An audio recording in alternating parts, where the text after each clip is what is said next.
Bismillahirrahmanirrahim. Alhamdulillahilladzi arsala rasulahu bil huda wa dinil haq liyudhhirahu 'ala dini kullihi wa kafa billahi shahida.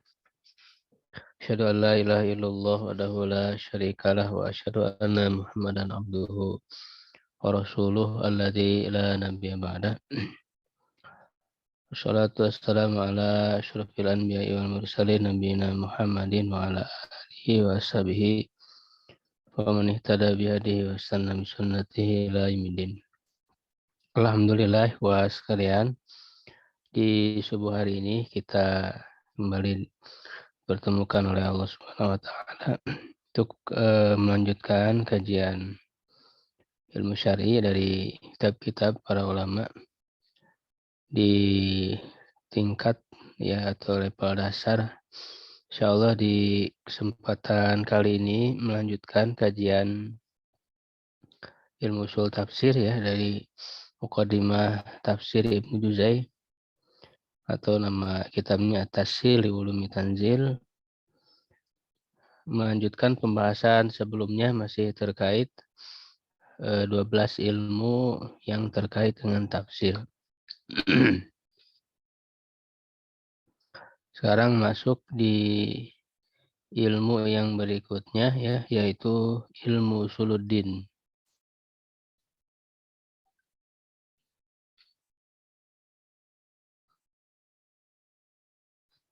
Di PDF-nya halaman 79.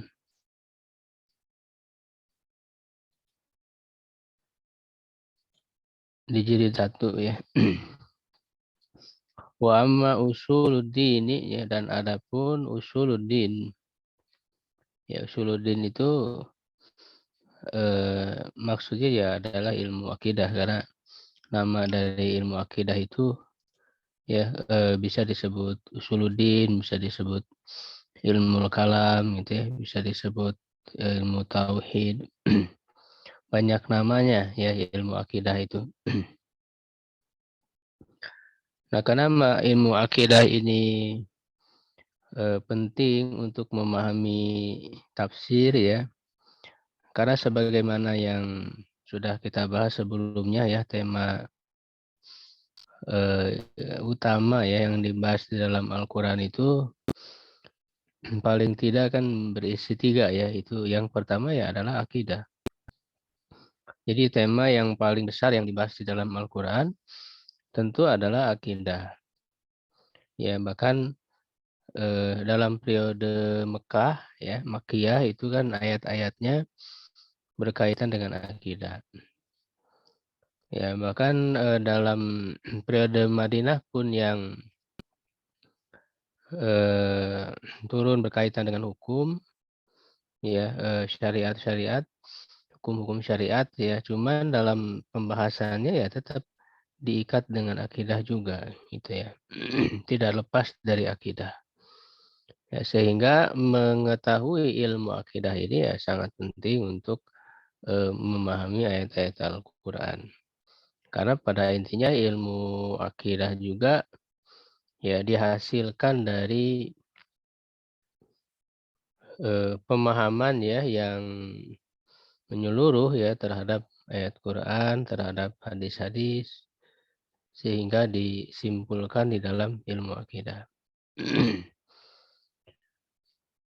Fayata'allaqu bil Qur'ani min tarfaini. Ini ada sedikit perbedaan redaksi dengan kitab yang ada pada saya. Kalau di sini disebutkan fatata'allaqu bil Qur'an min tariqaini. Jadi ada perbedaan redaksi. Maka dia berkaitan ilmu usuluddin itu dengan Al-Quran dari 2 segi tarfaini, atau kalau tariqaini berarti 2 jalur. Ahadihima atau ahaduhuma bisa. Kalau ahadihima berarti kita baca sebagai badal dari tarfaini. Kalau ahaduhuma berarti kita mulai lagi kalimatnya. sebagai mubtada. Yang pertama ya mawarada fil Quran, apa yang terdapat ya di dalam Al-Quran min isbatil aqaidi ya dari menetapkan akidah-akidah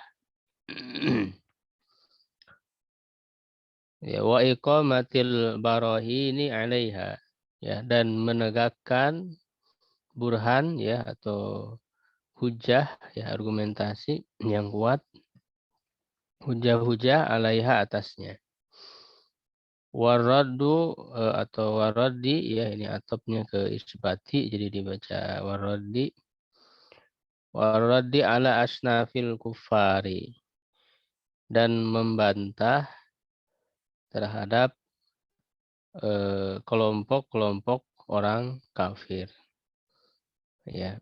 Dan di dalam Al-Qur'an ini sangat banyak ya hujah-hujah untuk menetapkan akidah-akidah Islam ya dan membantah ya orang-orang kafir. Nah, ini sangat sangat banyak sekali di dalam Al-Qur'an sehingga tentu ini berkaitan dengan ilmu akidah.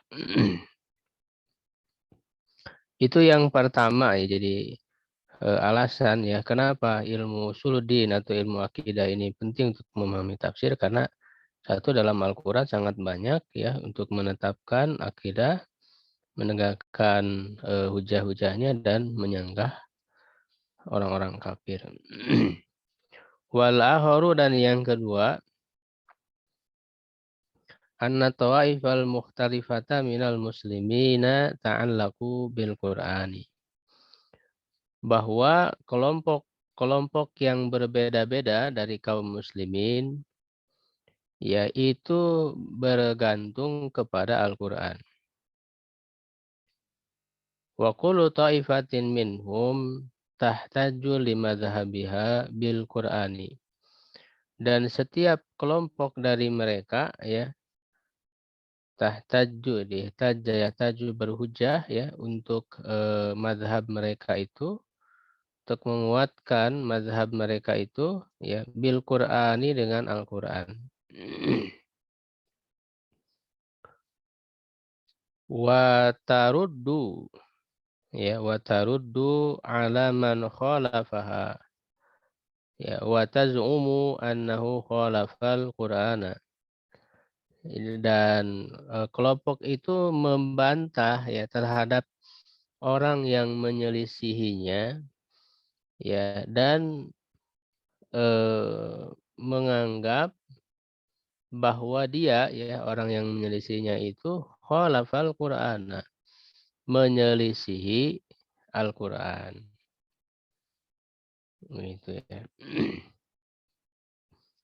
Ya jadi di antara kaum muslimin sendiri kan ada kelompok-kelompok yang berbeda ya pemahamannya ya baik itu yang masih bisa dikatakan berpegang ya kepada akidah Islam, kepada usul akidah ya ada ataupun di antara kaum muslimin yang menyimpang. Ya. Nah, ini banyak mereka berhujah dengan ayat-ayat Al-Qur'an. Begitu. Ya, berhujah dengan ayat Al-Qur'an sehingga ketika kita menafsirkan ayat-ayat yang ada kaitannya dengan akidah yang digunakan ya oleh masing-masing kelompok sebagai hujah mereka, ya maka kita harus mengetahui ya ilmu akidah ini agar pemahaman terhadap ayat itu bisa benar. Ya.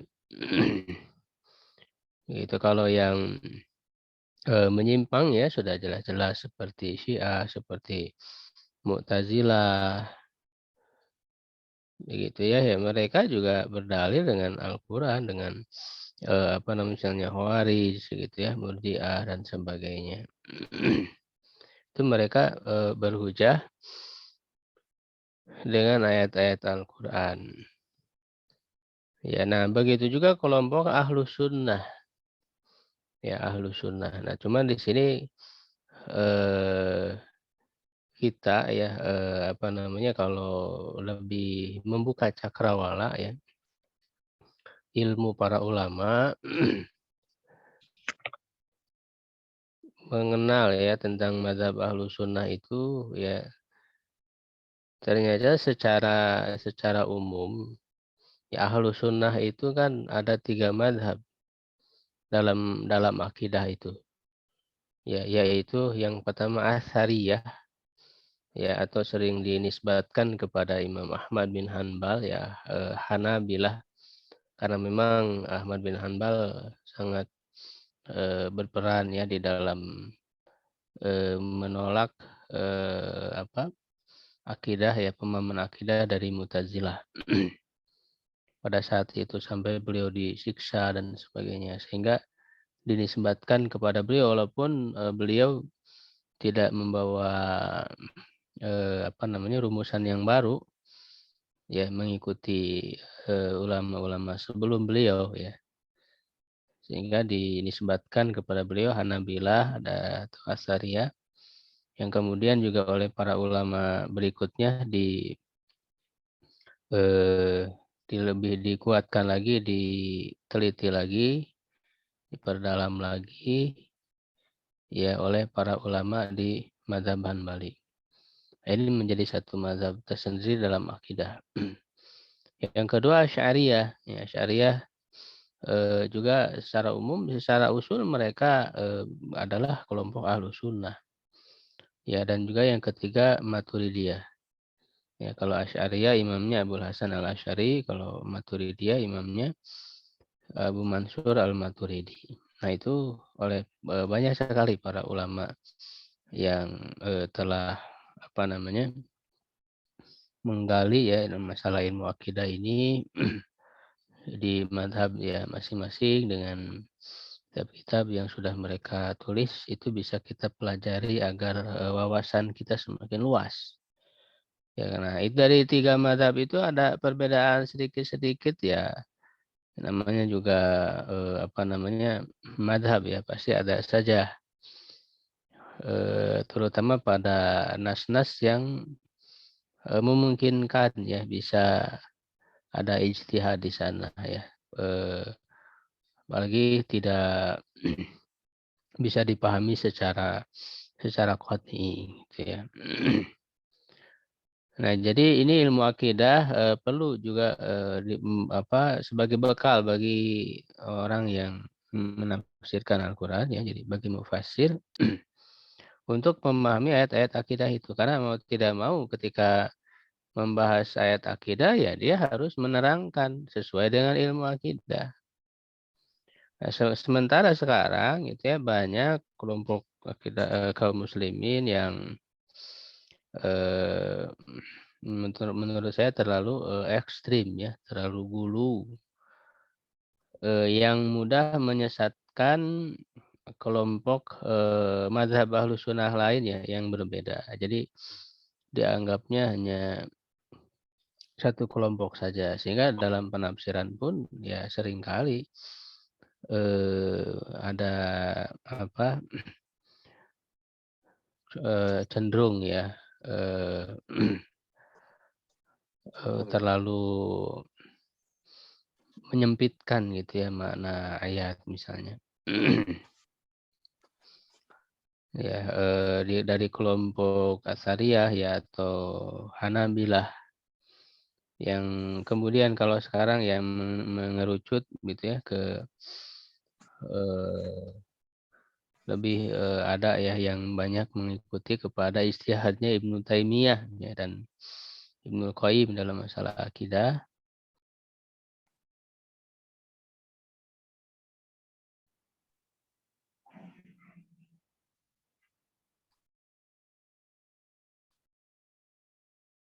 Kok hilang.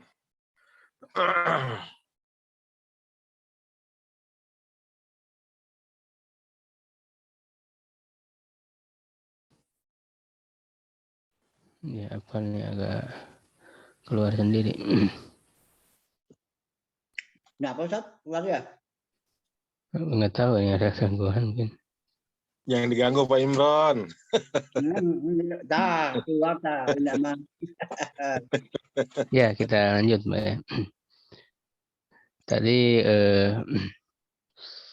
apa namanya, kelompok Ahlussunnah ya yang sekarang terkadang ada yang bersikap ekstrim.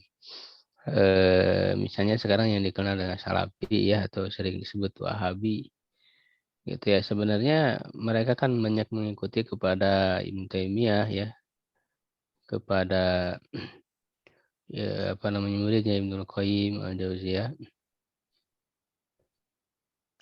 Ya, mereka tidak membawa mazhab sendiri ya. Dan Ibnu Taimiyah itu adalah ulama di mazhab Hanbali. Ya, bisa kita katakan ya mereka mazhabnya Hanbali. Walaupun ada pilihan-pilihannya sendiri, ikhtiarat ya dari Ibnu Taimiyah yang berbeda baik dalam masalah akidah ataupun dalam masalah fikih. Ya, kalau ada kesalahan-kesalahan ijtihad itu bisa dimaafkan ya, ma'dzur, karena mereka berijtihad. Kesalahan dalam ijtihad itu. Tidak kemudian serta-merta kita langsung mereka adalah kelompok sesat, keluar dari Ahlussunnah, ya ini saya kira berlebihan. Ya, begitu juga kelompok ini, kelompok yang disebut salah Wahabi itu Salafi ini juga mereka ada di antara mereka yang ekstrim. Ya, menyesatkan, mengeluarkan dari Ahlussunnah, menganggap ahli bid'ah gitu ya terhadap kelompok Asy'ariyah dan Maturidiyah. Nah, ini juga gulu ya, ekstrim ya. Padahal secara usul kalau kita mau jujur mereka semua Ahlussunnah, sama secara usul akidah. Berbedanya hanya pada furu saja. Nah, ini juga kita harus menyadari bahwa dalam masalah akidah juga ada furu yang bisa memungkinkan adanya perbedaan pendapat. Ya, misalnya merumuskan sifat Allah ya dalam mazhab Asy'ari ya dengan 20 misalnya sifat wujud, qidam, baqo. Itu kan adalah bagian dari ijtihadiyah merumuskan sifat-sifat itu. Begitu juga misalnya kelompoknya yang mengikuti Ibnu Taimiyah membagi tauhid kepada 3, tauhid rububiyah, uluhiyah, asma wa sifat, itu juga bagian dari ijtihad, tidak ada secara langsung nasnya yang menyebutkan begitu. Jadi dalam masalah akidah juga ada furu, ada ijtihadiyahnya yang dimungkinkan untuk berbeda. Ya, jadi begitu. Nah, jadi satu kelompok apa namanya, membahas akidah berdasar ya tentu kepada ayat-ayat Al-Qur'an ya, bagaimana memahaminya yang benar. Ya, dan membantah kepada kelompok yang lain yang dianggap menyelisihi terhadap Al-Qur'an. Nah, kalau kita pahami ya, kita pelajari secara mendalam 3 kelompok Ahlussunnah ini ya, maka kita akan bersikap adil ya, menempatkan gitu ya, mana yang merupakan usul, mana yang merupakan furu. Sehingga pada akhirnya kita bertoleransi.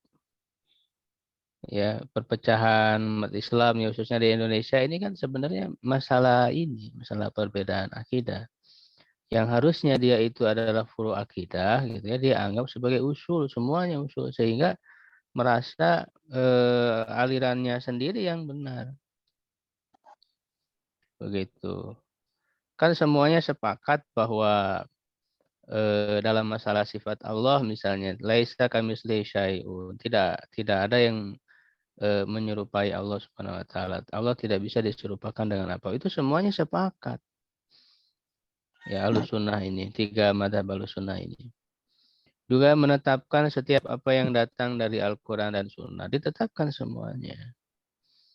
Gitu. Hanya nanti perbedaannya apakah boleh menerima takwil atau tidak. Ya, itu adalah furu. Itu adalah furu. Karena takwil sendiri kan oleh Asy'ariyah sendiri, oleh para ulama Hanabilah juga tidak ditolak secara keseluruhan. Kalau ada takwil dari salaf, dari sahabat misalnya, itu diterima. Ya kan? Kemudian ada beberapa kondisi yang harus ditakwil. Misalnya ketika menyebutkan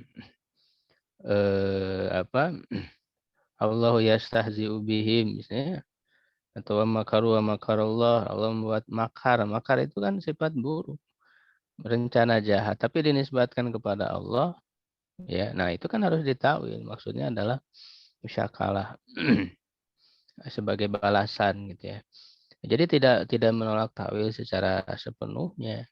Nah, kalau pada sebagian bisa diterapkan takwil, kenapa pada yang lain tidak? Nah, inilah yang diambil oleh kelompok Asy'ariyah ya, Maturidiyah. Jadi itu adalah masalah furu. Dalam masalah furu akidah, ya harusnya kita saling bertoleransi, jangan kemudian terlalu bersemangat ingin menyesatkan, mengeluarkan dari Ahlus Sunnah. Ya, sehingga terjadilah tuduhan-tuduhan yang sebenarnya tidak masuk pada tuduhan itu. Ya, misalnya Asariyah sangat berlebihan, ya, mubalaghah, ya, dalam menetapkan apa yang ada dalam ayat, dalam hadis, gitu ya. Menetapkan apa adanya ya, selalu ya. Sehingga kelompok lainnya, Asy'ariyah dan Maturidiyah menganggap itu bisa terjerumus kepada misalnya tadsim gitu ya. Mujassim menganggap Allah itu fisik. Begitu sebaliknya tuduhan dari Asy'ariyah kepada Asy'ariyah atau Maturidiyah karena mereka menerima takwil misalnya dianggap menafikan sifat-sifat Allah, dianggap tidak menerima.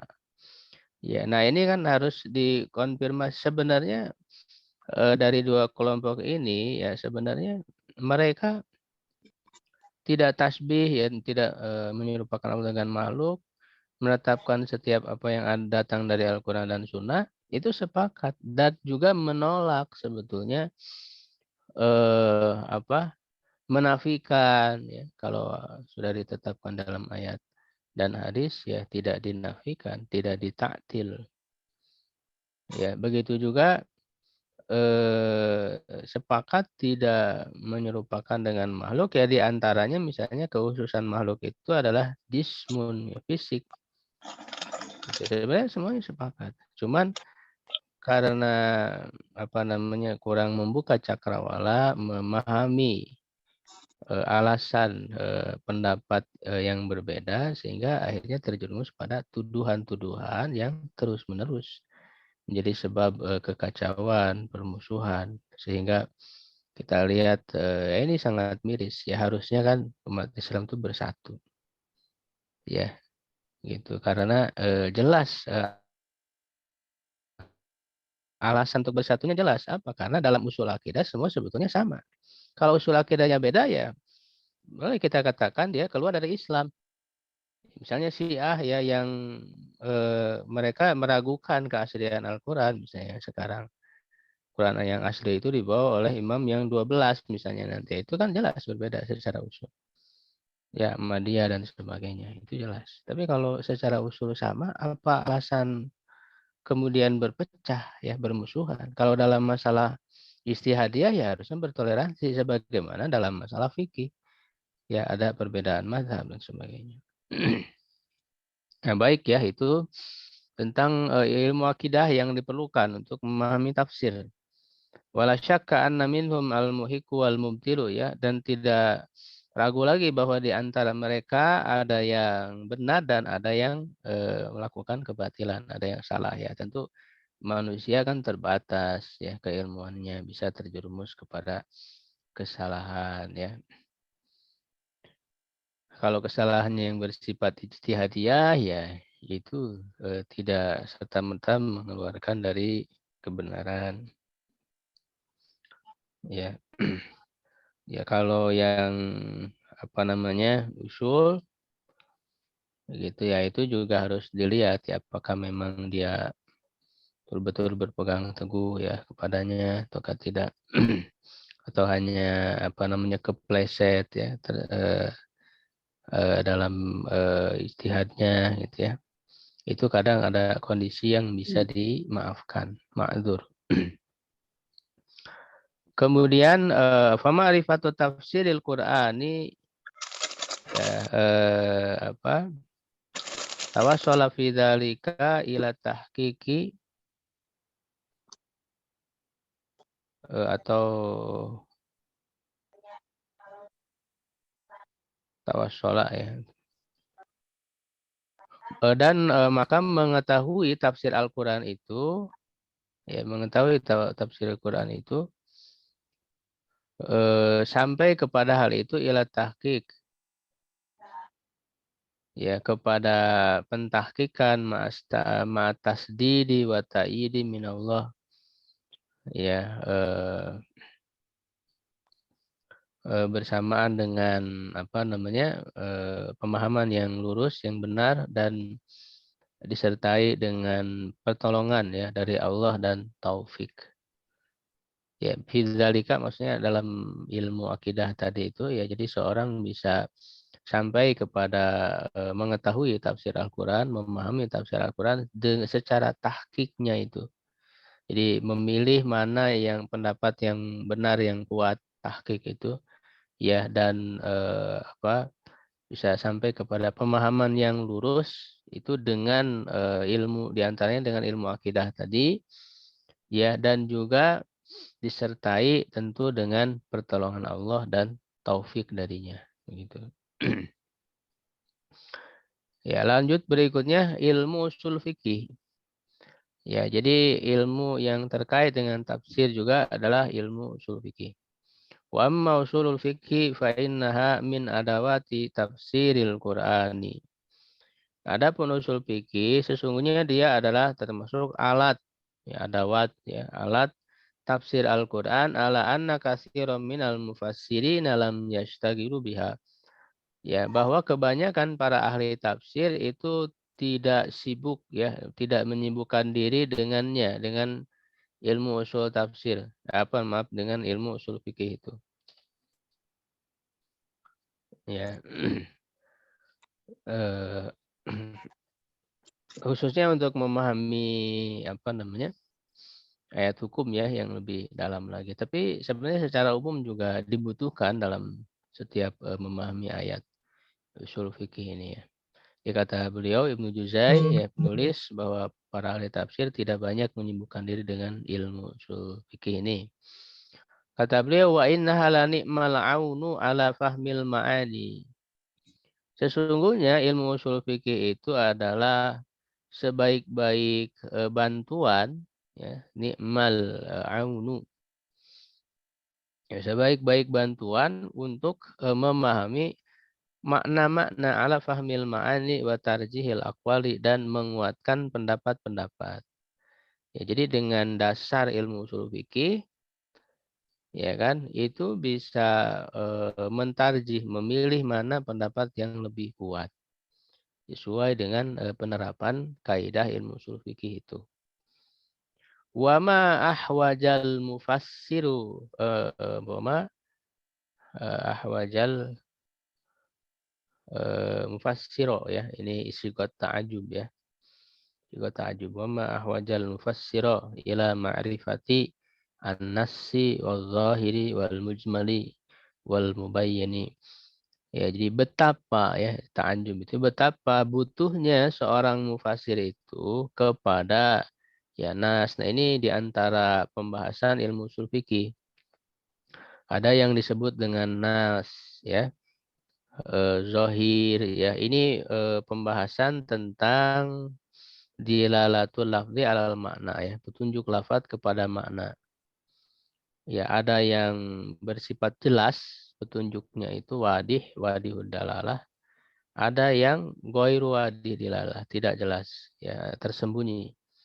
Nah, yang wadihud dilalah, yang dilalahnya jelas ya, itu ada dua, ada nas dan zohir ya, menurut apa namanya metode jumhur, karena ada dua metode dalam ilmu ushul fikih, ada metode jumhur, ada metode Hanafiyah. Ya, jadi ada dua, ada nas, ada zahir. Kalau nas itu menunjukkan kepada maknanya itu secara qat'i gitu, tidak mengandung kemungkinan makna lain. Ya, itu nas gitu ya. Misalnya menunjukkan kepada bilangan ya, bilangan itu kan tidak menunjukkan kepada makna lain, itu qat'i begitu ya. Fasyamu salasati ayyamin, ya, saum 3 hari. 3 ya, bilangan 3 itu kuat nih. Atau ayat waris misalnya.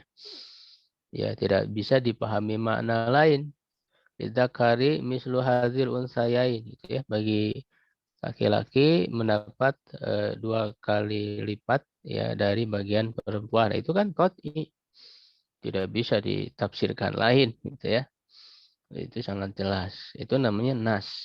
Jadi menunjukkan makna yang jelas, tegas, tidak menunjukkan makna lain.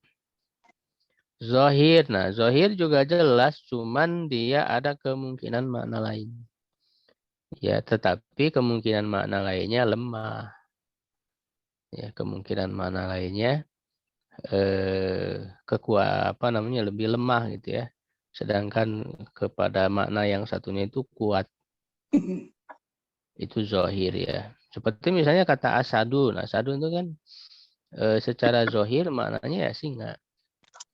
Tapi bisa menunjukkan makna lelaki yang pemberani misalnya. Nah, itu kan menunjukkan kepada mana itu lemah ya, butuh kepada keterangan lain yang menguatkan qarinah. Lalu ada mujmal. Mujmal. Nah, kalau mujmal itu menunjukkan kepada beberapa makna, tidak satu makna. Nah, cuman sejajar menunjukkan kepada maknanya. Tidak berbeda dengan zohir. Kalau zohir kepada salah satunya itu lebih kuat. Kalau mujmal sejajar. Ya, sehingga tidak bisa dia diamalkan yang mujmal itu. Karena belum jelas ini menunjukkan makna apa sampai ada bayan, penjelasan. Nah, bayannya itu ya ada kepada wahyu lagi, kepada Al-Quran, kepada sunnah. Misalnya sholat. Sholat dalam Al-Quran itu kan masih mujmal. Sholatnya yang bagaimana? Aqimus sholat. Ya, dia bisa diamalkan sampai dijelaskan oleh Rasulullah melalui perbuatan beliau. Diterangkan oleh Nabi sholat itu begini, begini, begini. Nah, ketika sudah dijelaskan, namanya mubayyan yang berikutnya. Wal mubayyan. Ya, mubayyan berarti sudah dijelaskan yang mujmalnya itu. Wal am dan umum. Wal khos ya dan khusus. Ya, lafaz yang menunjukkan makna umum. Innal insana lafi khusrin. Sebenarnya manusia itu kan umum. Seluruh manusia tidak ada ini ya. Lalu dikecualikan ya. Dikecualikan itu berarti menunjukkan umum. Khusus ya menunjukkan makna khusus ya. Terkadang ada lafaz umum tapi maksudnya adalah khusus atau memang secara lafaznya sudah menunjukkan kepada khusus. Ya, nama orang itu khusus. Mutlak ya, mutlak tidak terikat Nah, ini kalau secara lebih rincinya dibahas dalam ilmu ushul fikih. Kita juga membahas syarah matan Waraqat ya, dan juga taisir ilmu ushul fikih itu sudah tamat kita bahas, bisa dipelajari bagi yang belum mempelajari. Kalau umum itu mencakup kepada seluruh individunya kan secara langsung. Ketika disebut manusia itu mencakup semuanya. Tapi kalau mutlak itu sebenarnya tidak umum, menunjukkan satu. Nah, cuman yang satunya itu belum diperjelas yang mana gitu ya. Mutlak itu. Misalnya tahriru raqabatin misalnya membebaskan seorang hamba sahaya. Nah, seorang hamba sahayanya itu dia mutlak. Artinya hamba sahaya apakah dia beriman ataukah dia tidak beriman, itu kan hamba sahaya. Itu namanya mutlak. Ya, cuman membebaskannya hanya satu orang hamba sahaya ya. Cuman tidak ditentukan batasan sifatnya. Nah, kalau muqayyad itu dibatasi. Misalnya fatahriru raqabati mu'minah. Kan hamba sahaya yang mukmin. Nah, kata yang mukmin itu namanya takkid. Ya, jadi dia muqayyad. Dibatasi sifatnya hanya yang mukmin saja. Misalnya dalam ayat tayamum misalnya famsahu biwujuhikum wa aidikum. Ya, dan usaplah wajah kalian dan tangan. Nah, bisa disebut tangan itu mutlak. Tidak dibatasi sampai mana. Kan begitu. Nah, beda dengan ayat wudu misalnya. Ya, faghsilu wujuhakum wa aydiyakum ilal marafiq, sampai sikut. Ya, sampai sikut. Nah, itu namanya muqayyad, dibatasi. Sampai sikut. Itu muqayyad ya. Jadi itu. Jadi ada yang mutlak, ada yang muqayyad, ada yang disebut fahwal hitob. Fahwal hitob itu fahwal hitob dan lahanal hitob disebut mafhum muwafaqah. Ya, kalau fahwal hitob itu apa namanya lebih gitu ya, apalagi. Misalnya larangan untuk mengucapkan gitu ya kepada orang tua, fala taqul lahuma uffin. Jangan mengatakan kepada orang, menggerutu kepada orang tua.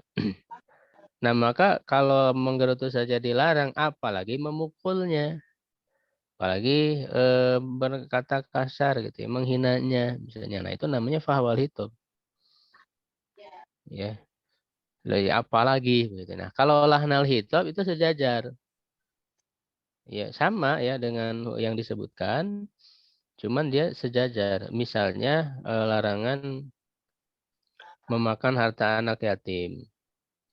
Wala ta'kulu amwalal yatama ya zulman, innama ya'kuluna fi butunihim naro.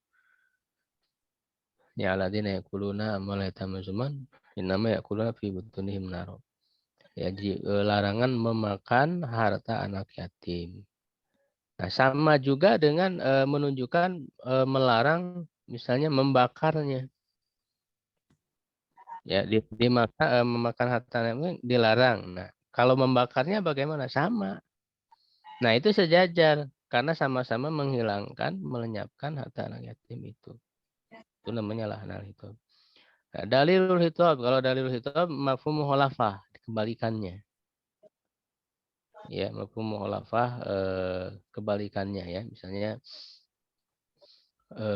apa namanya? Dalam hadis misalnya dua kulah misalnya, kita kan mau kulatain lam yahmil hobas. Kalau air itu dua kulah maka tidak mengandung najis. Maka mafhum mukhalafah kebalikannya, dalilul hitabnya adalah berarti kalau di bawah dua kulah najis, kan begitu. Mafhum mukhalafahnya. Nah, ini kan ada perbedaan pendapat nanti dalam penerapan dan sebagainya. Surutun nas wa surutin nasi, dan syarat-syarat nasah. Ya, syarat nasah menghapus hukum sebelumnya ya, wujuhi ta'arudi, dan bentuk-bentuk perbedaan apa namanya bentuk-bentuk bertentangan ya antara satu ayat dengan ayat lain, misalnya secara zahir tapi secara hakikatnya tidak bertentangan. Makanya selalu ada jalan keluar ketika secara nampaknya terlihat bertentangan. Sebenarnya tidak bertentangan. Wa sebabil hilaf, sebab-sebab perbedaan pendapat, wa ghairi dzalika min ilmi usul, dan selain itu dari ilmu usul fikih. Wa ammal lughah, dan adapun ilmu lughah di sini maksudnya matan lughah ya, mufradat ya, kosakata.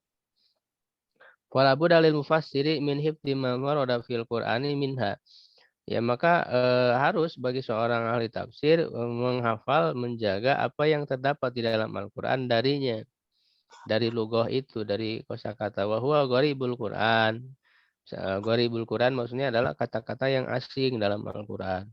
Wahia fanun min fununi tafsiri, dan dia adalah di antara bidang ilmu dalam bidang ilmu tafsir. Jadi ada tafsir yang membahas sisi ini, membahas sisi kata-kata yang asing sehingga diterangkan maknanya begitu. Ya. Wa qad sannafan nasu fi gharibil Quran tasanifa katsiratan, dan sungguh orang-orang maksudnya para ulama telah menulis pada bidang gharibil Quran ini karya-karya yang banyak. Wa qad dzakarna ba'da hadzal muqaddimah, dan sungguh kami sebutkan setelah muqaddimah ini muqaddimatan fil lughatil katsiratid dawrani fil Qur'ani. Ya, muqaddimah tentang bahasa ya, maksudnya kosakata yang banyak beredar dalam Al-Qur'an. Ya, sering muncul dalam Al-Qur'an. Karena dalam muqaddimahnya Ibnu Juzai ini, dalam tafsir ini kan ada dua. Ada muqaddimah ilmu usul tafsir yang kita bahas. Nah, setelahnya yang kedua ada beliau menjelaskan kosakata Al-Quran yang sering muncul berdasarkan huruf hijaiyah ya, susunannya itu. Misalnya kata ini menunjukkan makna apa saja, contohnya dalam ayat apa, begitu. Nah, itu menerangkan kosakata Al-Quran, disebutnya ilmu lughah atau ilmu mufradat. Kalau berkaitan dengan Quran secara khusus, kadang sering disebut ilmu ghoribil Quran. Nah, di antaranya yang ditulis oleh Ragib Al-Asfahani, itu kan ada kitab Al-Mufradat fi Ghoribil Quran. Nah, itu juga hanya membahas kosakatanya saja kan. Li'alla nahtaja anadkuroha haitsuma waqat. Agar kita tidak perlu lagi menyebutkannya ketika dia ada ya. Fayatulul kitabu bikasrati tikroriha. Maka menjadi panjang ya kitab ini dengan banyak mengulangnya. Ya, makanya Ibnu Juzai menuliskan secara khusus di mukadimahnya itu kosakata-kosakata yang terdapat dalam Al-Quran yang sering muncul dijelaskan ya mufradat itu maknanya supaya dalam penafsiran itu tidak diulang lagi oleh beliau gitu, menerangkan kosakata itu, karena kalau diulang lagi itu akan menjadi banyak, menjadi tebal kitab tafsirnya, padahal tujuan beliau menulis tafsir itu dengan ringkas. Nah, di antaranya caranya beliau jelaskan dulu gitu ya kosakatanya. Nah, itu ya jadi ilmu lughah atau ilmu mufradat lughah.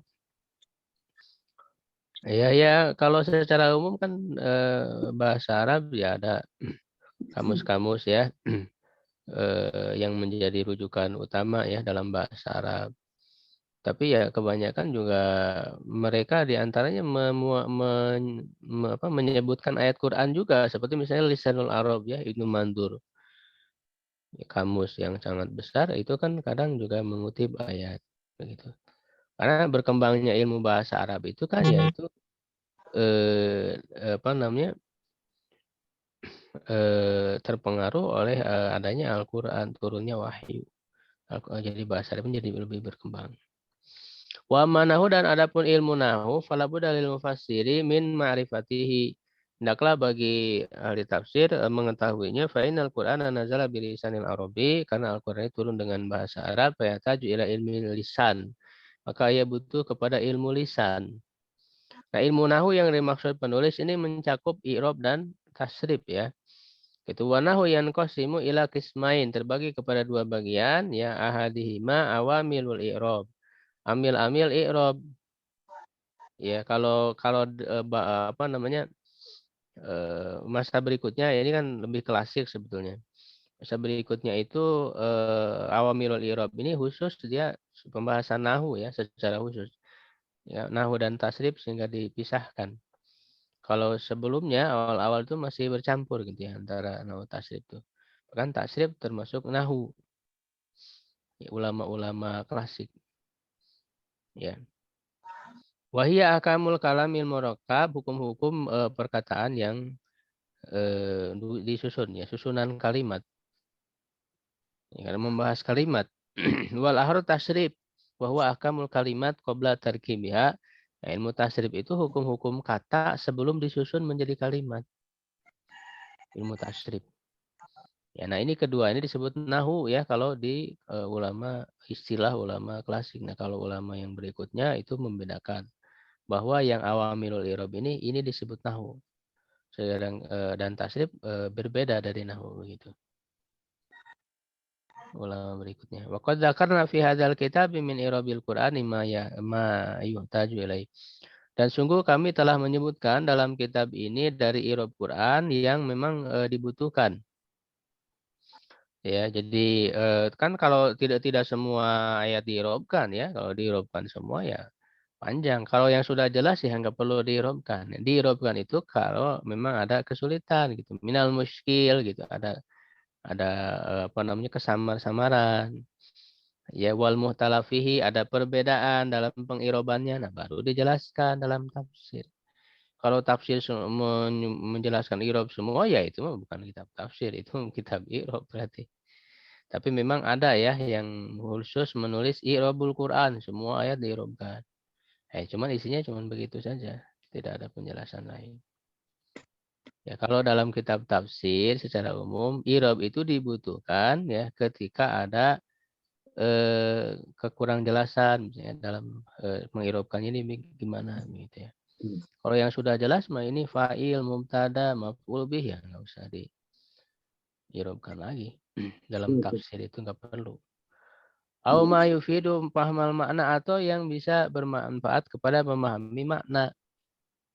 Gitu. Au yahtaliful makna bihtilafihi atau maknanya berbeda dengan adanya perbedaan i'rab itu.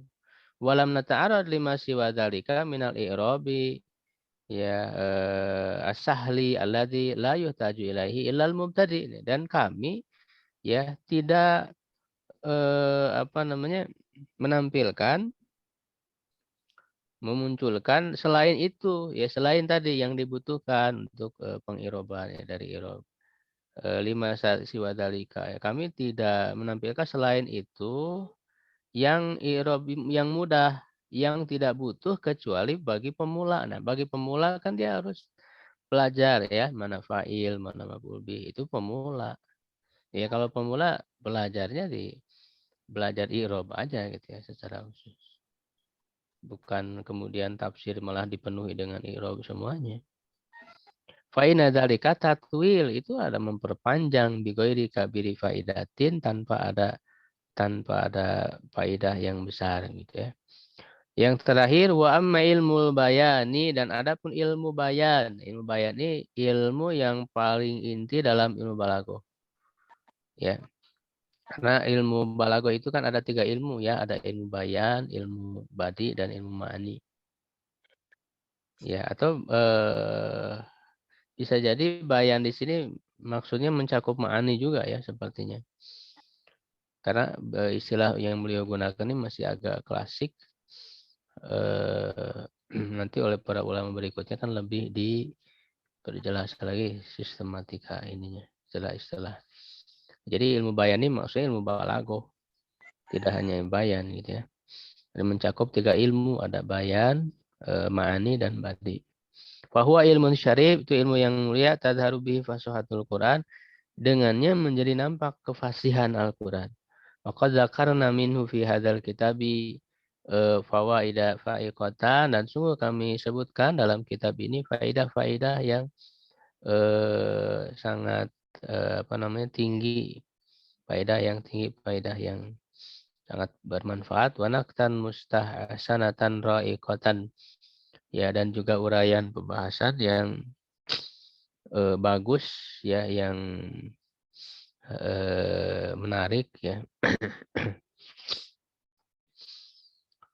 Yang mendalam itu waja'alna fil muqaddimati baban fi adawatil bayan dan kami jadikan kami buat di muqaddimah ini satu bab tentang ilmu-ilmu bayan ya, ilmu perangkat ilmu bayan liyafhama bihi ma yaridu minha ya agar yufhama bihi ma yaridu minha agar dipahami dengan ilmu bayan itu apa yang terdapat ya darinya mufarraqan yang tersebar fi mawadihi minal Qur'ani ya di beberapa tempat dari Al-Qur'an. Gitu karena ini juga ilmu sangat penting untuk menggali makna-makna Al-Qur'an yang lebih luas, lebih dalam, juga keindahan susunannya ya, maksud-maksud ya uslub-uslubnya. Nah, ini adalah diperlukan ilmu balaghah. Nah, di antaranya ilmu Ibnu Juzai juga menuangkan dalam tafsirnya ya analisis dari ilmu balaghah. Walaupun ya kitab beliau ini bersifat ringkas ya. Kalau yang lebih luas, lebih panjang lagi penjelasannya ada kitab-kitab lain yang misalnya fokus sangat dominan dalam ilmu balaghah ya, misalnya Zamakhsyari. Ya, nanti beliau jelaskan juga ya di pembahasan tentang para ahli tafsir. Kitab-kitab ya diantaranya Zamakhsyari punya kelebihan dalam ilmu balaghah. Cuman secara akidah beliau muntazilah ya akidahnya Zamakhsyari. Nanti dibahas, tapi dari segi ilmu bahasa itu sangat bagus, bisa dijadikan rujukan. Kalau ulama kontemporer diantaranya Muhammad Tahir Ibnu Asyur, ya dalam kitab Tahrir wa Tanwir, itu sangat dominan sekali ilmu balaghahnya. Bisa ya kita mempelajari, mengetahui bagaimana penerapan ilmu balaghah dalam menggali tafsir Al-Quran. Baik ya, kita cukupkan kajian pagi hari ini sampai sini ya, menyelesaikan 12 ilmu yang terkait dengan tafsir. Cukup ya, ada yang ditanyakan? Insya Allah kita lanjutkan lagi. Ya, boleh silakan. Satu pertanyaan aja. Saya tertarik dengan kajian di awal ya. Artinya corona usul ya, pemikiran Islam. Itu kira-kira kalau hukum misalnya kita maaf ya, membid'ahkan orang, bahkan sampai tapak mentakfiri, itu gimana Ustaz ya? Apa bisa kalau memang tidak terbukti, apakah mereka kita seperti hadis itu Ustaz? Gimana ya? Ya itu berbahaya. Mengkafirkan orang itu bahkan kan bisa kembali gitu ya, tuduhan itu kepada dirinya. Ya itu, Ya kan diperingatkan mudah oleh sekali, taksir sama bid'ah itu mudah sekali kadang-kadang. Iya. Itu bisa kembali ya tuduhan itu kepada dirinya. Karena di antara ciri aliran sesat kan dia menyesatkan kelompok muslim di luar kelompoknya. Kayak LDII gitu kan. Ya, Syiah ya hampir semua aliran-aliran sesat itu mereka menyesatkan, mengkafirkan kelompok muslim di luar kelompoknya, kan itu di antara ciri kelompok aliran sesat itu ya. Jadi jangan mudah menyesatkan, mengkafirkan. Kalau sampai taraf membid'ahkan saja gimana? Kalau menyebut sebagai ahli bid'ah, artinya kan dia belum ahli bid'ah, itu bahaya juga sangat bahaya untuk dirinya juga. Ya, tapi kalau misalnya orang melaksanakan ya hanya 1-2 gitu ya, kebidahan kan tidak langsung disebut ahli bid'ah. Kalau hanya Baru ini misalnya awal ya. 1-2 gitu ya. Dan apalagi ya kebidahan itu masih diperselisihkan.